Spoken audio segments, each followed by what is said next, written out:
आज के वीडियो में आप देखेंगे स्टैक क्या होता है। डेटा स्ट्रक्चर का जो सीरीज़ है, लास्ट लेक्चर में हमने आपको एरे बताया था और उसकी प्रैक्टिकल एग्जांपल करके हमने आपको दिखाया था। और आज नया टॉपिक शुरू हो रहा है, ये स्टैक है। स्टैक भी एक तरह का डेटा स्ट्रक्चर का ही टाइप है और इसमें हम लोग सीखेंगे कि इसकी डेफिनेशन क्या है, ये किस ऑर्डर पे काम करता है और इसमें ऑपरेशंस क्या क्या हैं और इसको हम किस डेटा स्ट्रक्चर से इम्प्लीमेंट कर सकते हैं। ठीक है, हालांकि इसमें बहुत सारे टॉपिक्स हैं, इसकी एल्गोरिदम है, इसके डिफरेंट ऑपरेशंस के एल्गोरिदम होते हैं और इसको डिफरेंट इसकी जो नोटेशंस होते हैं, इनफिक्स नोटेशन है या पोस्ट फिक्स नोटेशन है, वो हम लोग एक एक करके सब चीज़ को देखेंगे। ठीक है, तो आज के इस ब्रीफ वीडियो में सबसे पहले आप देखिए डेफिनेशन क्या है। It is a linear data structure which follows a particular order in which the operations are performed. आपको मैं बताया था शुरू लेक्चर में कि डाटा स्ट्रक्चर को क्लासिफिकेशन किया गया है लीनियर में और नॉन लीनियर में। तो अभी लीनियर चल रहा है, चूँकि एरे हमने आपको बताया वो भी लीनियर ही है और ये स्टैक भी है, ये भी लीनियर ही है। ठीक है, तो इसकी डेफिनेशन देख लें। It is a linear data structure. अब आपको पता है डेटा स्ट्रक्चर में करते क्या है, डेटा को किस वे में स्टोर करते हैं और किस वे में ऑर्गेनाइज किया जाता है। तो स्टैक में लीनियर ही होता है ना, सीक्वेंस में linear data structure which follows a particular order, यानी इसमें कुछ एक ऑर्डर होता है जो फॉलो किया जाता है जो भी ऑपरेशन है उसको परफॉर्म करने के लिए। ठीक है, ये डेटा स्ट्रक्चर में स्टैक का डेफिनेशन हो गया। अब देखते हैं इसमें ऑर्डर कौन सा फॉलो होता है। तो ऑर्डर आप देखेंगे यहाँ पे, ये ऑर्डर है, यानी इसमें जो ऑर्डर होता है LIFO, last in first out, या फिर इसको हम कह सकते हैं फिलो, फर्स्ट इन लास्ट आउट। यानी इस डेटा स्ट्रक्चर में हम जो भी चीज़ को इंसर्ट करेंगे, जो भी एलिमेंट को इंसर्ट करेंगे, जो सबसे लास्ट में जाएगा, लास्ट इन जो सबसे लास्ट में जाएगा वो सबसे पहले निकलेगा। ये इसकी ऑपरेशन होती है। ठीक है, लास्ट इन फर्स्ट आउट। इसकी थियोरेटिकल कंसेप्ट को भी समझेंगे और अगर इसकी थियोरेटिकल कंसेप्ट को अच्छे से समझेंगे तब आप प्रैक्टिकली इसको कर सकते हैं। इसलिए कि डाटा स्ट्रक्चर में जो प्रोग्रामिंग की जाती है उसकी कोडिंग थोड़ा लंबा हो जाता है। तो आप पहले थ्योरी को समझेंगे, उसके बाद प्रैक्टिकल जब आपको हम करके दिखाएंगे तो बहुत ही आसानी से आप उसको समझ जाएंगे। तो इसमें ऑर्डर कौन सा काम करता है, LIFO, that is last in first out. जो लास्ट में आएगा वो पहले निकलेगा। ठीक है, या फिर उसको अपोजिट कह सकते हैं फिलो, दैट मीन्स फर्स्ट इन, जो सबसे पहले यहाँ पे आ गया वो सबसे आखिर में निकलेगा। ये कब निकलेगा, जब ये इधर से निकलना जो सबसे टॉप में जो होगा वो निकलना शुरू होगा, तब इसकी बारी आएगी। तो ये बेसिक डेफिनेशन और इसकी ऑर्डर है। अब हम डिस्कस करते हैं इसकी बेसिक ऑपरेशंस क्या है। देखिए, इसके बहुत सारे ऑपरेशंस हो सकते हैं, लेकिन जो बेसिक या जो फंडामेंटल ऑपरेशंस होते हैं वो दो होते हैं, एक पुश और एक पॉप। एक पुश होता है, दूसरा क्या होता है, पॉप होता है। तो पहले हम यहाँ पे डेटा स्ट्रक्चर का आपको एक कंटेनर बना कर दिखाते हैं, ढांचा। इस तरीके से आप देखें डेटा स्ट्रक्चर का जो कंटेनर है ये इस तरीके से हो सकता है। ठीक है, यानी इसमें हम लोग एलिमेंट डालते हैं और एलिमेंट को निकालते हैं, इस तरीके से बनाया जा सकता है ये डेटा स्ट्रक्चर का एलिमेंट, ये इसकी जो है ढांचा। ठीक है, तो अब आप देखेंगे इसकी जो जहाँ से एलिमेंट जाएगा एक ही है रास्ता और जहाँ से निकलेगा वो एक ही है। तो ये डेटा एक तरह का स्टैक का लिमिटेशन है कि इसकी जो एक ही एंड से इंसर्शन भी होगा और डिलीशन भी एक ही एंड से होगा। इसलिए इसको जो है इसमें ऑर्डर जो काम करता है लास्ट इन फर्स्ट आउट काम करता है, यानी इधर से जाएगा पुश होगा और इधर से क्या होगा, पॉप होगा। ठीक है, इधर से पुश होगा, इधर से पॉप होगा। उसी तरीके से अगर इधर से आप डाल रहे हैं पुश तो इधर ही से जो सबसे लास्ट में आएगा ये पॉप होगा। इस तरीके से स्टैक में जो है डेटा को इंसर्शन और डिलीशन किया जाता है। पुश को हम कह सकते हैं स्टोर करना और पॉप को हम कह सकते हैं डिलीट करना। ठीक है ना, या फिर स्टोर के अलावा हम इंसर्शन भी कह सकते हैं, इंसर्शन। ठीक है, और इसको डिलीशन भी कह सकते हैं। यानी अब आप देख लेंगे कि पुश जब भी हम करेंगे दैट मीन्स हमने पहले से ऑलरेडी कोई भी स्टैक को क्रिएट करके रखा है।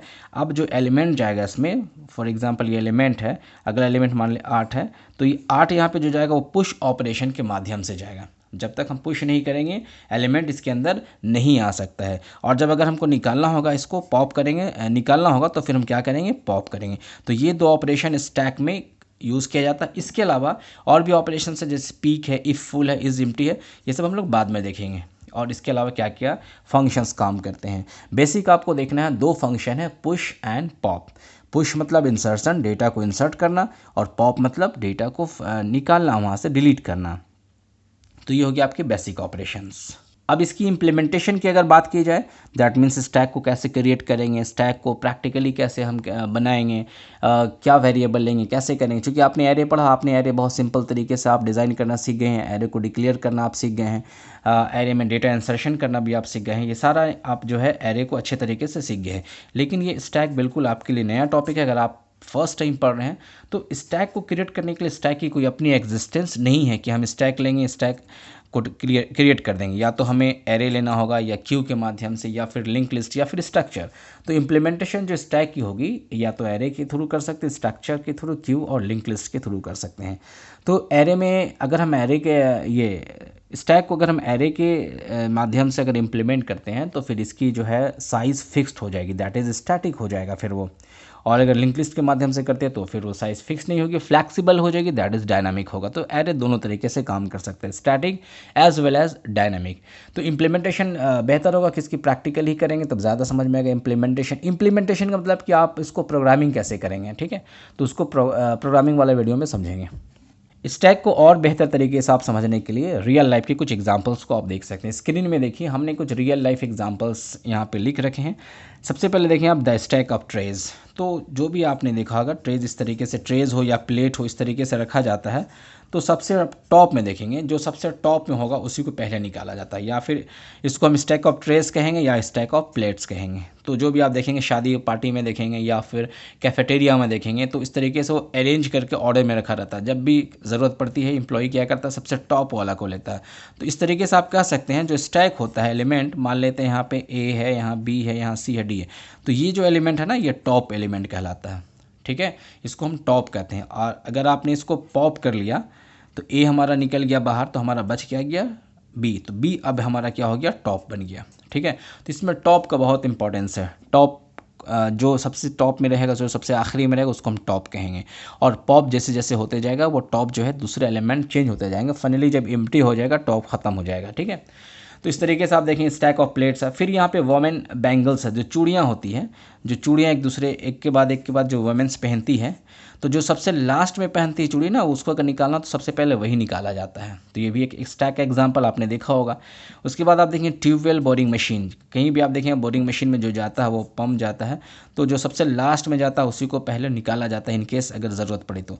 उसके बाद ब्राउज़र के एग्जाम्पल है। अगर आपको ब्राउज़र खोलते हैं तो जैसे जैसे ब्राउज़र में आप आगे बढ़ेंगे, उसके अगर होम पेज पे क्लिक करके जैसे आप और नेक्स्ट पेज में जाएंगे तो one by one cascading style में खुलता है। फिर अगर आप बैक बटन पे प्रेस करते हैं तो जहाँ से आप गए थे प्रीवियस वाला, वही आपके सामने आ जाएगा। फिर बैक बटन प्रेस करते हैं तो प्रीवियस वाला आएगा। फाइनली एक एक करके आप देखेंगे। अगर आप ट्राई करेंगे तो आपको ये स्टैक समझ में आ जाएगा। आप कोई भी ऑपरेशंस या एप्लीकेशंस को खोलेंगे और एक एक करके बैक करके देखेंगे तो वन बाय वन प्रीवियस वाला ही शो करेगा। फाइनली वहाँ पे पहुँच जाएगा जहाँ से आपने शुरू किया था, सेम लाइक दिस, यानी कि स्टैक की तरह ये भी काम करता है। उसके बाद यहाँ देखिए अंडू और रीडू। अगर आपने कंप्यूटिंग कर रखा हो या आपने अंडू रीडू को यूज़ किया होगा, तो आपने जो लास्ट एक्शन किया है और फिर वो आपने डिलीट किया, फिर आप अगर आप अंडू करते हैं तो वही वाला आ जाता है। तो इसके अलावा अगर आप अंडू कंटिन्यू करते हैं तो आपने जो जो एक्टिविटी किया है, एक एक एक्टिविटी आपको प्रीवियस वाला शो होता जाएगा। अगर आप इसकी प्रैक्टिकल देखना चाहते हैं तो MS वर्ड को ओपन करें और कुछ एक्टिविटी कर लें, ठीक है। और फाइनली 4-5 स्टेप बाद फिर आप अंडू करना शुरू करें तो आपने पहले जो किया वो दिखेगा, फिर दिखेगा। उसके बाद इस तरीके से फाइनली वहाँ तक चले जाएंगे जहाँ से आपने शुरू किया था। तो ये अंडू और रीडू का ऑपरेशन हो सकता है, ठीक है। एक और एग्जाम्पल आप देख सकते हैं, जिस तरीके से आप जो नंबर सिस्टम को वैल्यू फाइंड करते थे। फॉर एग्जाम्पल आपके पास अगर यहाँ डेसिमल नंबर 10, इसकी अगर आप बाइनरी नंबर निकालना चाहते हैं तो आप यहाँ पे इस तरीके से डिवाइड करेंगे।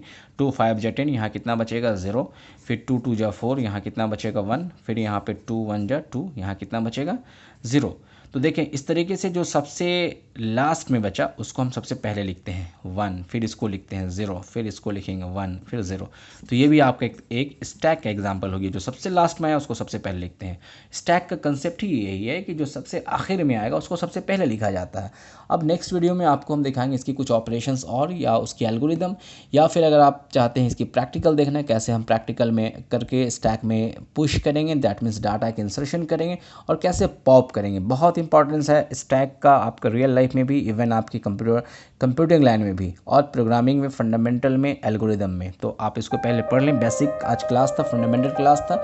नेक्स्ट टाइम फिर आपको हम इसकी और एडवांस टॉपिक पे डिस्कस करेंगे। Thank you very much.